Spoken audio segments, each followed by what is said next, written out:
topic of analysis is Typologies of Realism in International Relations. The lecture shall be of great use for the learners from the discipline of political science, international relations, and also learners preparing for several competitive examinations. In this lecture, we shall have a look at international relations perspective with special focus on realism, looking at various types of realist ideas from classical realism, political realism to structural realism. This lecture shall attempt to understand various variants of realism in the discipline of theories of international relations. We shall debate on the limitations as well as possibilities of new horizons for foreign affairs perspective offered by each variant of realism.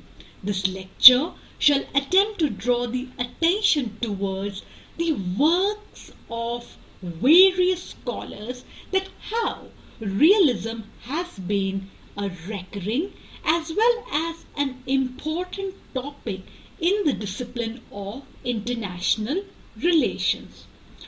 As we begin our learning, it is very significant to factor in that realism it is about contending general theories. There are various theoretical perspectives.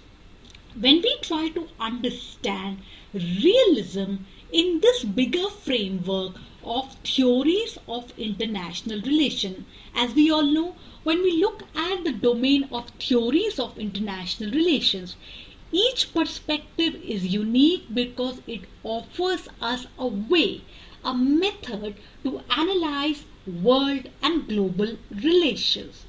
In the same framework, realism is an important school of thought in international relations. It gives us a perspective to analyze foreign affairs. It has various types, and when we try to understand various typologies of realism, of the realist school of thought in international relations theory, it is very essential at the first to look at the common aspect. And the common aspect of various perspectives of realism in IR has been emphasizing on the competitive as well as looking at towards the conflictual side of international relations. So when we look at realism, we must understand that realism encompasses variety of approaches. Further, when we try to understand realism, one must factor in that it has a long theoretical tradition. In this lecture, we shall try to decipher various ideas involved in various variants of realism. And for that, we shall draw on important references from the works of various thinkers that have had a bearing on the realist school of thought in international relations. As we analyze typologies of realism in international relations, it is very essential to underline the main assumptions of the same. Let's understand the various assumptions of the realist perspective, namely, the state is the principal actor in international relations. Further, the realist analysis believes that state is a unitary actor in international relations. Further, to add to that, the realist believes that states are rational actors, and the main concern around any analysis or any aspect for the realist school has been that of the national interest. Now, in the similar vein, as we are trying to understand the various assumptions of the realist ideas, an important assumption has been that no doubt non-state actors However, we must understand that their power is limited. So when we try to look at various assumptions of the realist perspective, namely state is the principal actor in our international relations, state is a unitary actor, and states are national actors, and the focus of this national as well as rational actor has been that of securing interest. Now, in the same light, we must take into account that how the realist idea they try to put forward an important idea that non-state actors exist. However, their power is limited. When we try to understand the statist perspective within the realist school, we get this important aspect, that is, focus of state has been towards their interests. States are concerned with their own security. States act in pursuit of their own national interests. What defines the role of state? It has been the struggle for power. And in the same aspect, when we are looking at the conflictual and competitive side of international reality, the realists underline that states are responsible for their own survival. This is why when we understand that how the aspect, the focus here is that states are concerned with their own security. They have to act in pursuit of their national interests. And most important, in this struggle for power, states are responsible for their own survival. Theorists often underline the 3S of realism, that is, statism, self-help, and survival. Now, as we understand the realist tradition, let us first begin from the historical teleological aspect. Namely, we will draw reference from the first idea of realist tradition that has been traced by various scholars to Thucydides' history of the Peloponnesian War. Now, this was between 431 and 404 BCE, and let us understand here that at that time, international relations theory did not exist then. When we try to delve deeper into understanding this work is an account of the armed conflict between Athens and Sparta. And most important, we get the sense that it is just not about just detailing or chronology of events. The main tenet here is that this work highlights that how human beings are egoistic. While understanding and throwing light towards the conflict between Athens and Sparta, this work by Thucydides brings attention towards the dark and the conflictual side of human reality. The Melian dialogue is very important to understand here. This is a debate between two alternate perspectives, that is the idealist and the realist views. Dear learners, we must factor in here that international relations has often been called as a discipline of conflicting ideas also, a discipline of contending paradigms also. Within this, the idealist-realist debate is often looked upon as the first debate in the discipline. The Melians, they appeal to justice, fairness. The Athenians, they appeal to power and security. So this clash between the idealist and the realist viewpoint is often called as one of the important debates, the first debates in the discipline of international relations.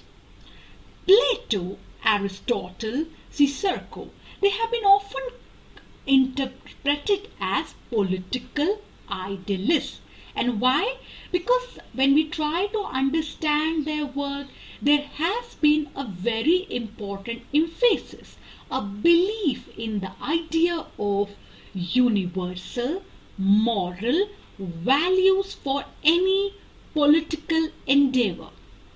Later, these ideas could also be seen in the work of Saint Augustine, Saint Thomas Aquinas in the late 15th century. The Prince is a very important work by the Italian philosopher Niccolo Machiavelli. Now, this work has an important bearing with respect to the classical realist perspective.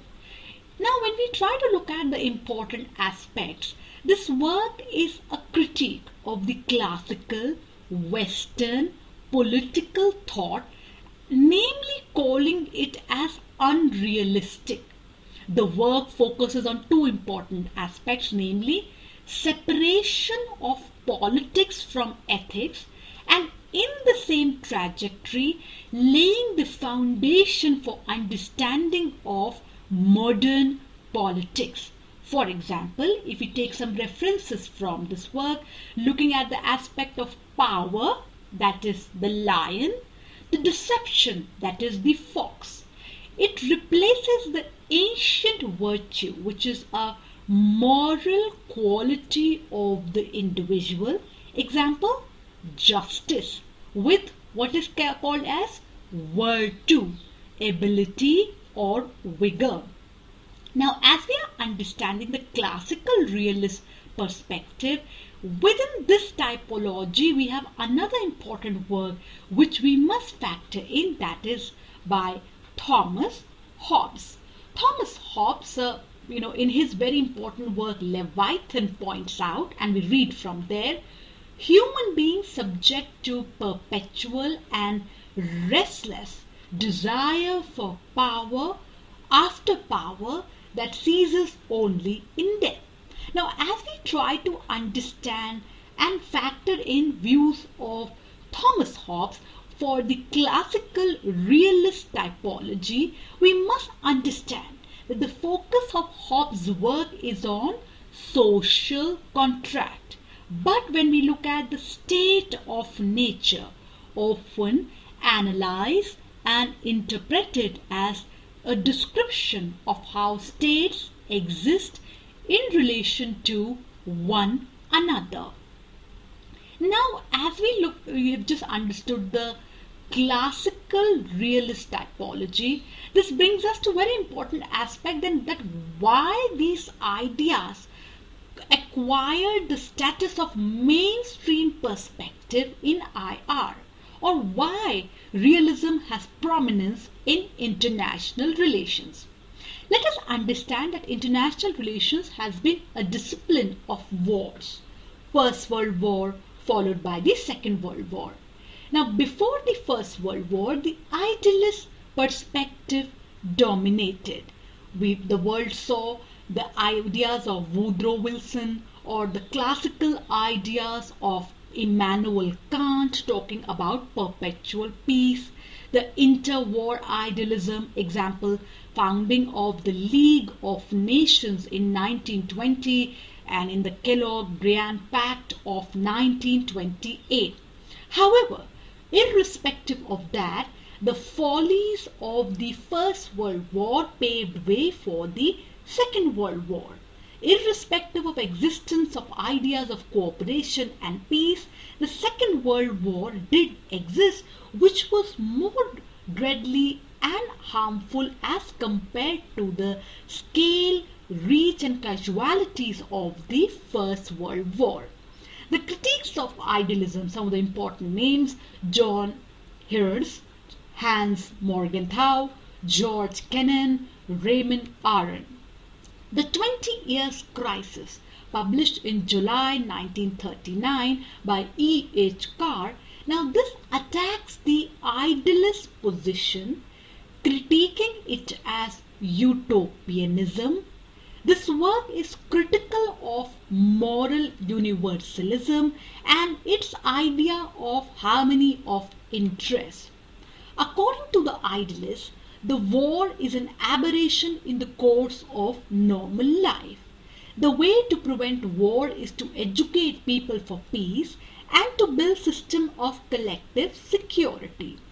However, E.H. Carr's work points out towards conflict of interest. That is, there are neither universal values nor universal interests.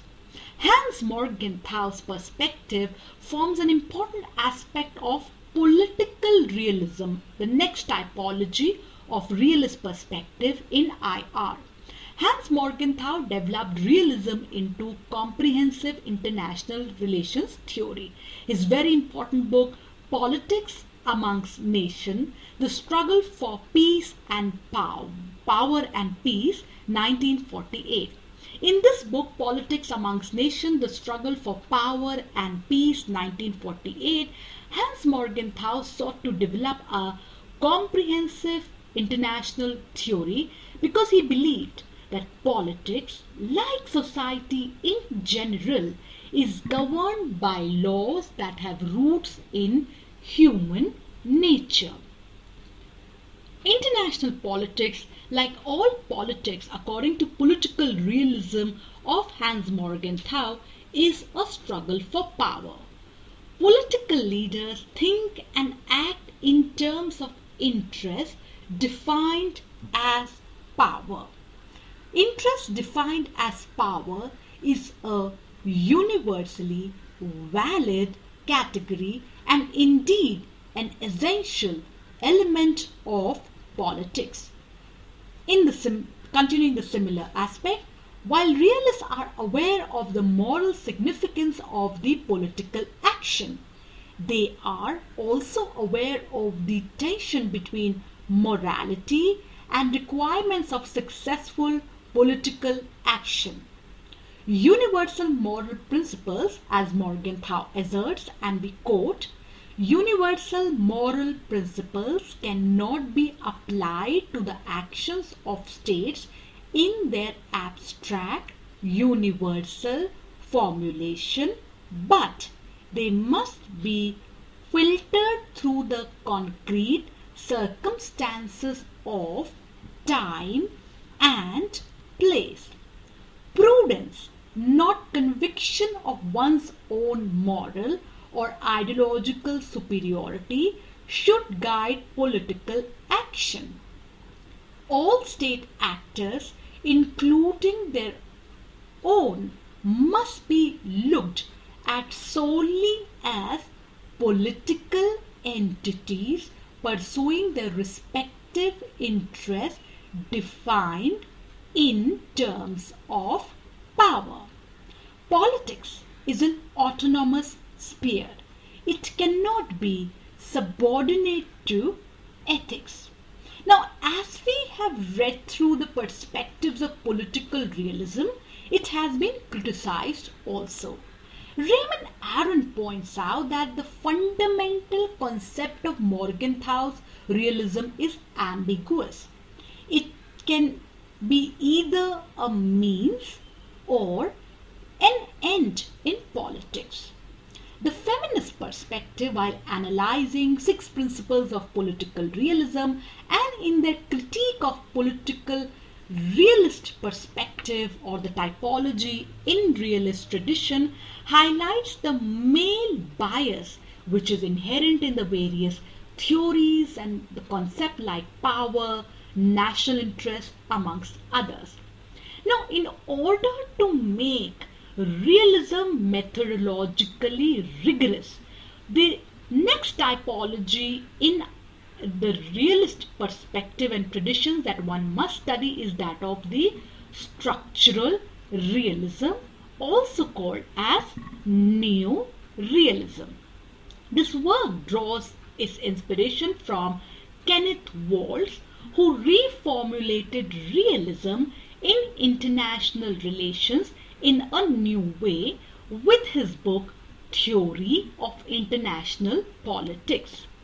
The focus is not on human nature in this typology like Hans Morgenthau, but builds a theory of international politics analogous to microeconomics. This approach is often called the scientific approach, structural realism, or neo-realism. The failure to look at system, that is abstraction, distorting reality. And the focus here is on explaining why states behave in similar ways despite their different forms of government. The structural realism or the neo-realism underlines the uniform behavior of states over centuries and which can be explained by the constraints on their behavior that are imposed by the structure of the international system. A system structure is defined by three aspects: principle by which it is organized, differentiation of its units, distribution of capabilities, power across units. Anarchy, that is absence of central authority. It is the ordering principle of the international system. Now, as we are taking important ideas and rereading them, which we draw from the work of Kenneth Waltz, the emphasis that is states want to survive. Anarchy presupposes a self-help system in which each state has to take care of itself. In this similar aspect, we must point out that this typology also recognizes that other non-state actors exist, but they are not important. Distribution of capabilities amongst the states can vary. However, anarchy, the ordering principle of international relations, remains unchanged. In a self-help system, considerations of security subordinate economic gains to political interest. We quote these lines from the work of Kenneth Waltz. Now, dear learners, as we just understood this typology of realism, and let's understand what has been the criticism of this typology. Now, we all know that the context of global politics has changed. The Cold War has ended. The world has seen the fall of the Berlin Wall, disintegration of USSR. Now, in this aspect, there are new possibilities, there are new challenges and new avenues. The world is marked by globalization, increasing integration of trade, markets, finance, amongst others. Robert Cohen, in his very important work, International Institutions and State Power, Essays in International Relations Theory, points out that how interdependence is an important aspect of world politics. Interdependence impacts world politics. He uses game theory to discuss how states can increase self-interest through economic cooperation and involvement in international institutions. The critical theorist Robert Cox, particularly they criticize the neo-realist, that is historically determined state-based structure of IR, and assuming it to be universally valid somewhere is fallacious. It points out that how this perspective ignores the interplay of ideas of social forces. Another important work, that is by Alexander Whedon, points out that self-help is not automatic. State identities and interests are socially constructed. So, dear learners, in the lecture we tried to understand various typologies within the realist perspective. We all know international relations is a paradigm of contending theories.